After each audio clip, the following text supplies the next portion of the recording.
Bem-vindos à plataforma EAD da Netcom.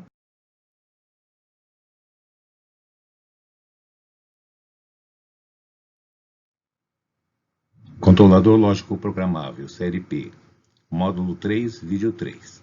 A gente vai estar dando continuidade à disciplina. Vamos falar sobre a arquitetura do CLP. Meu nome é professor Eduardo Mazini.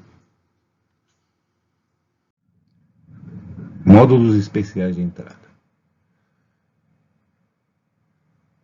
Existem alguns módulos de entrada com funções bastante específicas.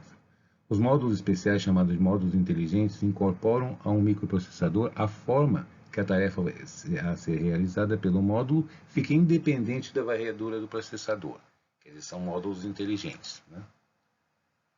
Aonde que a gente aplica? Normalmente em medidor de energia elétrica, interface para medidor de temperatura, interface para encoder, ponte balanceadas de Strange, geração de mensagens, execução de algoritmos e comunicação de redes. A gente vai estar estudando um a um.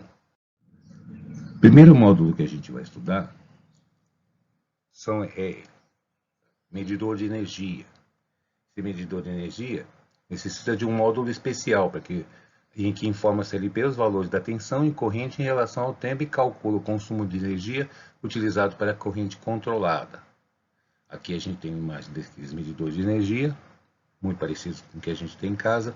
Do lado, um módulo, um módulo que vai medir essa energia. Para medição de temperatura, a gente também precisa de um módulo especial. Primeiro, para medir os termopares e as termorresistências. A gente já falou sobre isso no slide passado. Aqui tem umas imagens dele. E aqui uma fotografia do módulo, a imagem do módulo para interface de medidores de temperaturas. E aqui algumas características dele, são características exclusivas do fabricante. Sobre os encoders. Tá? O que são os encoders? Tá? Dentre os sensores que atuam por transmissão de luz, além dos já vistos, os encoders, que são codificadores, determinam a posição através de um disco, encoder rotativo ou trilho, encoder linear. Esses encoders normalmente são utilizados em motores. Nos encoders rotativos tem-se uma fonte de luz, um receptor e um disco perfurado que irá modular a recepção da luz. A frequência do pulso é diretamente proporcional ao número de rotações no intervalo de tempo e ao número de furos ao longo do disco. Tem dois tipos. Primeiro, o encoder incremental. Qual que é a diferença dele? A característica dele é que ele não fornece informações sobre a localização absoluta do eixo no movimento no espaço, ou seja, ele só vai marcar a rotação. Agora, se eu quiser alguma coisa com mais precisão, eu tenho o absoluto. Esse sim vai fornecer o valor específico numérico, o valor codificado para cada posição angular, para uma maior precisão em cima, dentro de uma fábrica. Então, o disco dele, vocês podem ver que é um pouquinho diferente. Outro bastante específico é o resolver. Resolver é um transdutor de posição absoluta que gera sinais analógicos. O estator é constituído de dois enrolamentos deslocados a 90 graus geométricos e o rotor é constituído por um terceiro enrolamento. Na verdade, é um transformador rotativo de alta frequência. Ele vai me dar a frequência conforme a velocidade do motor. Aqui eu tenho a ilustração dele, tá? Sinais de como ele gera. Uma das bobinas vai estar gerando exatamente ao contrário da outra, porque eles têm uma angulação de 90 graus. E aqui é uma fotografia para a gente ter uma ideia de como é que ele como que ele funciona. Aqui a gente tem uma imagem do módulo do encoder, tem que ser um encoder especial. Então, a imagem do módulo de interface do encoder de 4 canais. Eu consigo colocar 4 encoders nesse módulo. Vamos falar um pouco sobre o extensômetro, que é o sensor de pressão mecânica, conhecido como Strange, utilizado em células de carga. Normalmente a gente utiliza isso, um bom exemplo é a medição de peso. Caminhões que pesam 18, 20 toneladas. Aquelas balanças utilizam o extensômetro para poder medir quanto pesa um caminhão, por exemplo. Ele tem muita precisão. Então, é um transdutor capaz de medir deformações de corpos. Quando o material é deformado, sua resistência elétrica é alterada. A fração de mudança na resistência é proporcional à fração na mudança do comprimento do material. O extensômetro, ou Strange, é, na sua forma mais completa, um resistor elétrico composto de finíssima camada de material condutor depositado sobre um composto isolante. Então, é colocado sobre a estrutura em teste. Como esse gás é sensível a deformações oriundas de cargas presentes na estrutura, pode então estudá-las medindo o comportamento da deformação do corpo. Então aqui está um exemplo, sabe, de como foi colocado, para a gente ter uma ideia do tamanho dele, é pequenininho, mas com muita precisão. E aqui um detalhamento um pouco melhor dele. Para conseguir jogar o sinal para o módulo especial, eu preciso do quê? Uma ponte balanceada, que são esses componentes aqui que estão à esquerda do vídeo. O módulo especial, nele é conectado todo o cabeamento para que eu consiga medir com precisão a diferença de resistência. Geração de mensagens.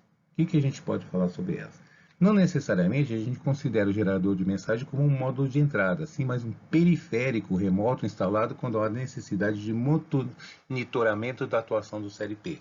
Então, quero ver como é que ele está se comportando, ou mesmo modificar algum parâmetro, eu consigo conectar através da comunicação com o CLP esse gerador de mensagens. Execução de algoritmos e PID. O que é algoritmo? Tá? Algoritmos e programação. Algoritmos é uma sequência finita de instruções ou operações cuja execução em tempo finito resolve um problema computacional, qualquer que seja a sua instância. Quem disse isso foi Salvetti, em 1998. Tá? Aqui a gente tem um exemplozinho de um homem com um algoritmo, uma tradução, vindo para o programa direto para o PC, através de uma linguagem de programação. Então, o algoritmo não representa necessariamente um programa de computador, e sim os passos necessários para realizar uma tarefa. Sua implementação pode ser feita por um computador ou por outro tipo de autônomo ou mesmo por um ser humano. Diferentes algoritmos podem realizar a mesma tarefa usando um conjunto diferenciado de instruções em mais ou menos tempo, espaço ou conforto que outro. Tal diferença pode ser reflexo da complexidade computacional aplicada, que depende de estruturas de dados adequadas ao algoritmo.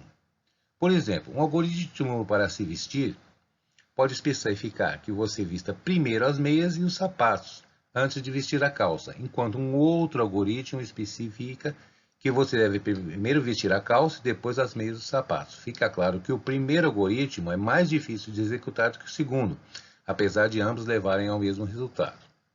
O conceito de algoritmo foi formalizado em 1936 pela máquina de Turing, de Alan Turing, pelo cálculo de lambda, de Alonzo Shirk, que formaram as primeiras fundações das ciências da computação.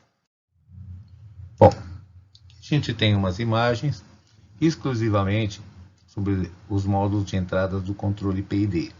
Tá? Eu não falei sobre isso até agora, mas o que é PID? É controle proporcional, integral e derivativo. A gente estuda isso quando estuda de automação, é um assunto específico e um pouco complexo para a gente poder explicar assim. Você teria que ter uma aula exclusiva só sobre esse assunto. Comunicação em rede. Existem várias formas de a gente se comunicar com o CLP através de rede. Por isso, eu posso estar monitorando a distância. Então, os módulos de comunicação em rede possibilitam a comunicação através de sistemas de comunicação tipo DeviceNet, Profibus DP, Foundation FB e outros, com os CLPs e a IHM, interface homem-máquina, e com os servidores de redes com PCs, diretamente com sistemas supervisórios que possibilitam o controle e a monitorização do sistema. No caso interessante, um CLP também consegue se comunicar com outro através desse tipo de comunicação. Então, a gente falou aqui sobre o supervisório. O que seria o supervisório? É um outro programa que trabalha junto com o CLP, que consegue monitorar principalmente os sinais analógicos, de forma que eu consiga visualizar numa tela como é que está o meu componente. Aqui a gente tem um diagrama de blocos de rede de comunicação, onde a gente consegue visualizar de uma forma fácil mais ou menos o tipo de comunicação que a gente tem entre a IHM e os modos de comunicação em rede. Aqui alguns exemplos bem clássicos dos modos de comunicação que a gente pode colocar no CLP.